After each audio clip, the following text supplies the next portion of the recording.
Happy birthday, anak! Anong wish mo sa birthday mo? Ang wish ko, sana magka-tablet na ako para makapaglaro na ako ng Roblox. O sige, pag natulog ka, pagkagising mo, may tablet ka na. Talaga, Nay? Matutulog na ako. Excited na ako. Totoo nga! May tablet na ako! Happy birthday, anak! Ang bilis mo naman lumaki. Teenager ka na agad. Anong wish mo sa birthday mo? Hindi na ako mag-wish ng mga bagay, Nay. Ang wish ko lang, sana maging happy family tayo palagi. O sige, matulog ka ha. Pagkagising mo, matutupad yung wish mo. Opo, Nay. Nay? Nay? Nay? Ba't walang tao dito? Kuya? Ate? Teka, si Kyle ba yun? Lumabas ba sila, nanay? Nay! Kyle? Anong ginagawa mo dito sa labas? Hinahanap ko po sila, nanay. Oh, Kyle! Nandiyan ka lang pala. Balik ka na dun sa bahay. Naghihintay na si nanay. Talaga, ate? Yay! Tita, sama na kayo. Sige, tara. Kyle! Nay, happy family na ba tayo? Oo naman, anak. Yay! Scarlett? Anong nangyari sa kanya? Patay na si nanay, pati yung dalawa naming kapatid. Namatay sila nung birthday niya. Kaya tuwing magbo-birthday siya, sila yung hinahanap niya. Grabe pala yung trauma. Anak, malapit na tayo magsama. Talaga, Nay. Sobrang miss ka na namin, Kyle. Excited na kami, Kyle. Excited na rin ako, mga ate, kuya. Ate, makakasama ko na sila, nanay. Matutupad na yung birthday wish ko. Kyle, kain ka na dito. Celebrate natin yung birthday mo. Kyle, kain na. Sino ba batang yun? Kyle! Kyle. Anak, nakita mo ba yung cellphone ng tatay mo? Nilagay ko dun sa loob ng kabaong niya bago siya ilibing. Ha? Ba't mo naman ginawa yun, anak? May mga importante laman dun. Baka sakaling buhay pa siya para matawagan niya ako. Ay, Diyos ko talaga tong batang to.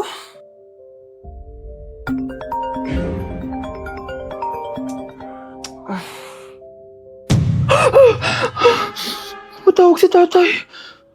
Nay, kailangan natin pumunta sa sementeryo. Tumawag sa akin si tatay. Anak, pwede ba? Wala akong oras makipagbiruan sa'yo. Marami pa akong tatapusin trabaho. Pero Nay, pag di ka pa tumigil, kukunin ko yung cellphone mo.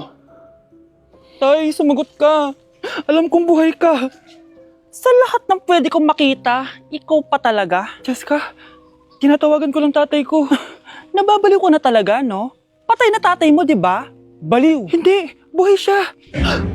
Ito tandaan mo, kapag hindi ka pa tumigil sa kabaliwan mo, susunod ka na sa tatay mo. Sinabihan akong baliw ni Cheska tapos sinaktan niya ako. Totoo naman, di ba? Nabuhay ka. Anak, nabalitaan mo na ba? Ha? Ang alin, Nay? Patay na si Cheska. Natagpuan siyang walang buhay dyan sa may ilog. Ano? Ay, Diyos ko, kawawang bata. Tay, sumagot ka na please. Ikaw! Ikaw ang pumatay sa anak ko! Ano? Siya nga to ng away sa akin eh. Ikaw ang huli niyang kasama. Tandaan mo to, isusunod kita sa tatay mo. Tay, hindi ko na alam gagawin ko. Sinisisi ako ng nanay ni Cheska sa pagkamatay ng anak niya. Natatakot ako. Anak, yung nanay ni Cheska. Oh, bakit, Nay? Pinatay daw. Binitin sa may puno. Ano? Nakakatakot na dito sa barangay natin, anak. Sinong pumapatay sa kanila? Nay, may tao. Sino po sila? Magandang araw po, ako po si Detective Jason. Ako ang may hawak sa investigation case sa pagkamatay ni Cheska at ng kanyang nanay. Bakit kayo nandito? Dahil dito,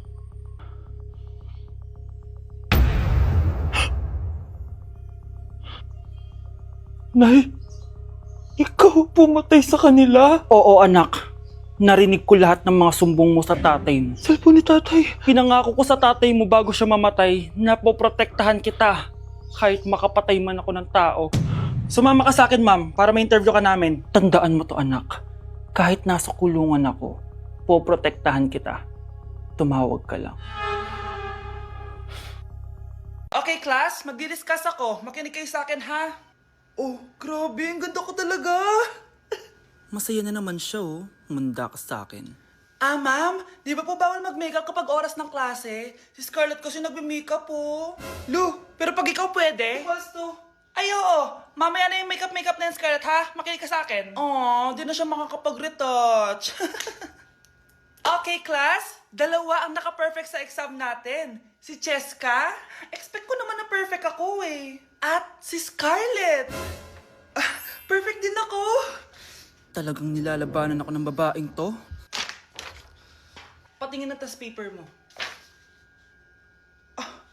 Ma'am, di ba wrong spelling is wrong? Mali yung pneumonia niya oh. Walang P sa una. Ha?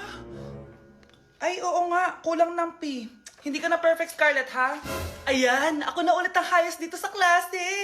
Kontrabida talaga tong si Samantha sa buhay ko. Bakit di nagre-reply yung jowa ko? Saan na ba yun? Tagal naman ni Scarlett. Saan na kaya yun? Hi, Miguel! Oh, Samantha, samahan mo naman ako sa kantin. Libre kita. Di pwede. Hinihintay ko yung jowa ko. Ha? Nasaan na ba yun? Yay! Sasamahan mo ako!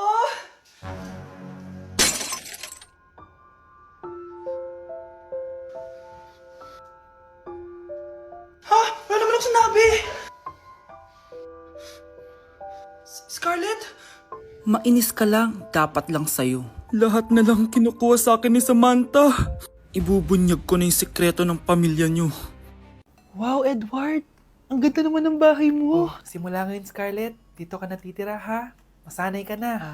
Matanong ko lang, bakit pala gusto mo akong panagutan?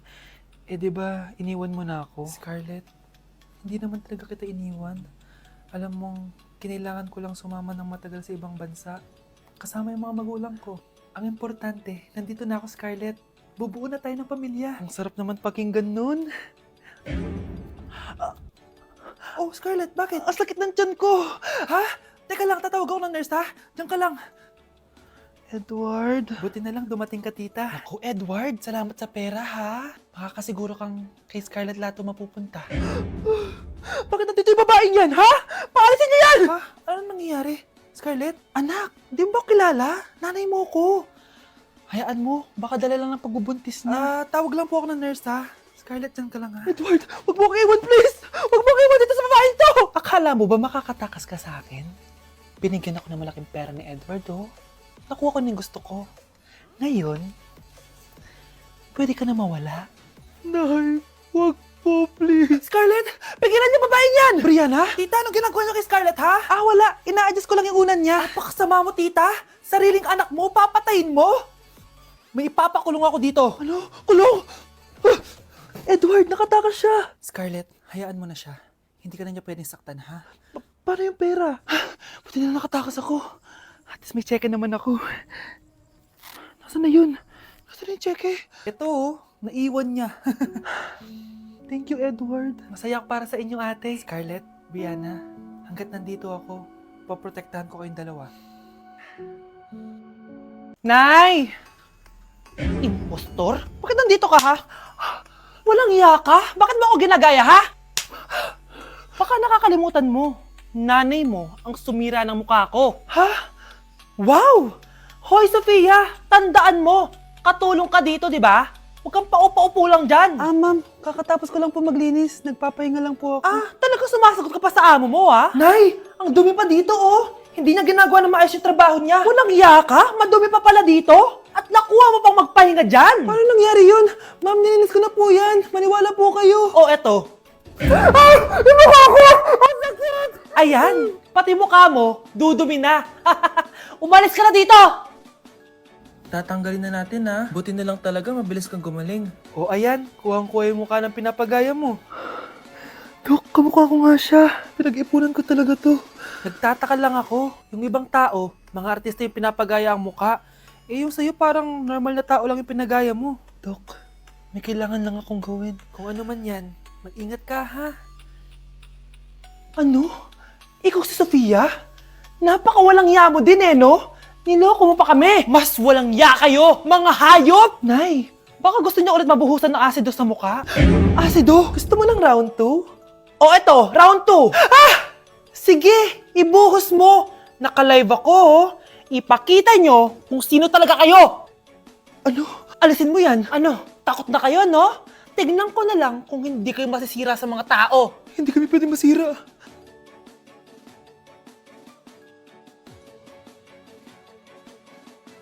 Jo, ano? Ayaw mo na? Pagod ka na? Ayaw mo na?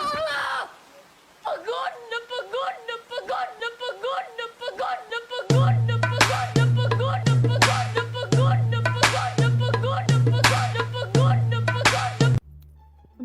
mga restaurant na to. Puro magjowa nandito.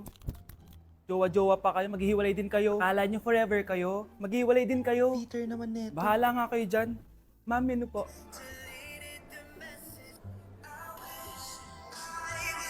Pre, alam mo ba tong kantang to? I actually wrote that song. Talaga? Hala, idol kita! Ang random mo naman. Ba't nandito ka sa Philippines? I'm actually here just to see the Philippines. I've always wanted to come and just say thank you to everyone who's been supporting me and my music. Drunk text is really painful. Is there something behind that song? Yeah, it's about a friend who I always wished I was more than friends with, but they didn't feel the same way back. Did you try any Philippine foods while you're here? Yes. How was it? So good. The food here is Right. incredible. I just want to stay here forever. The food's so good. Thank you so much for visiting Philippines and good luck. Thank you guys so much for all the support in the Philippines. I appreciate it so much, and I'll be back soon. Good luck on your journey and you. thank you so much. Sige, order na lang tayo. Ano gusto mo dyan? Ito, tsaka ito. Miss, lahat po na nasa menu. Guys, sino kumuha ng cellphone ko? Ilabas niyo na. Alinaw talaga ng bago kong phone. Hoy, Samantha! Cellphone ko yun, di ba? Akin na. For your information, binili to ng nanay ko. Tignan mo, 3 yung camera neto. Yung sa'yo, 2 lang. Ew. Ay, eto pala. Sorry. Ba't wala dito? Yun, lobat na ako. Guys, sino kumuha ng charger ko? Ayan, full charge na. Hoy, ba't nasa yung charger ko, ha? Anong sa'yo? May picture tong charger ko, oh. Ay, eto pala. Sorry. Hoy, be, palagi ka na lang nawawalan. Huwag ka kasi burara sa gamit mo, te. Oo nga, be. Nawawala nga yung panty ko, eh. Guys, nakita niyo ba yung panty ko? Guys, may kumuha ng kidney ko! Ibalik niyo na, please! Lakas ng tama nito. Nasaan na yun? Sinasabi ko na nga ba may kumuha ng kifi ko eh! Ibalik niyo na yung kifi ko! Nay, bakit po? Mga sinungaling kayo? Paano niyo nagawa sa akin to, ha? Nay, anong sinasabi mo? Hindi namin maintindihan. Ikaw, Scarlett. Sabi mo doktor ka, di ba? Bakit katulong ang trabaho mo sa New York, ha? Nay. Ikaw, Brianna. Teacher ka, di ba? Bakit nakita ka nilang nasa bar at sumasayaw-sayaw ka pa? Ikaw, Michael. Akala ko may engineer na ako. Ngayon pala, nangi-scam ka lang ng tao! Bakit yung tinago sa akin to, ha? Nay, hindi kasi ako nakapasa bilang nurse sa New York. Sabi nila, mas magaling kasi talaga si Brianna compare sa akin. Kaya rumakit muna ako bilang katulong para makapag-aral ulit. Oo, Nay! Sumasayaw ako sa bar. Pero di ko binibenta ang katawan ko. Kinilangan ko lang yung pera para makagraduate na ako bilang teacher. Ayoko na kasi manghingi sa iyo eh. Ang baba kasi ng sweldo ng engineer, Nay, kaya humanap ako ng paraan para kumita ng pera. Alam ko mali ang pagiging scammer pero yun ang bumuhay sa akin, Nay. Mga anak! Sana sinabi niyo sa akin! Pamilya tayo dito, diba? Magtutulungan tayo! Bakit tinago niyo sa akin? Natakot kasi kami, Nay, na baka ma-disappoint ka namin. Alam kasi namin yung paghihirap mo. Mapag-aral lang kami. Anak ko kayo. Gagawin ko lahat para sa inyo. Sa tingin niyo ba hindi ko kayo tatanggapin, ha? Kaya itigil niyo na yung mga ginagawa niyo. Lalo ka na, Miguel. Opo, Nay. Sama-sama tayong bumangon. Nay, sorry. Wow, ang sweet naman. Isa ka pa. Gusto mo talaga masira itong pamilya namin, no? Lumayas ka dito, pamilyang peke! Ano? Palibhasa, di ka mahal ng pamilya mo. Mga ate, kuya, proud pa rin kami sa inyo. Mga anak, simula ngayon, sama-sama na tayo, ha? Walang iwanan at walang magtatago, ha? Promise? Promise, Nay. Hindi na kami magtatago.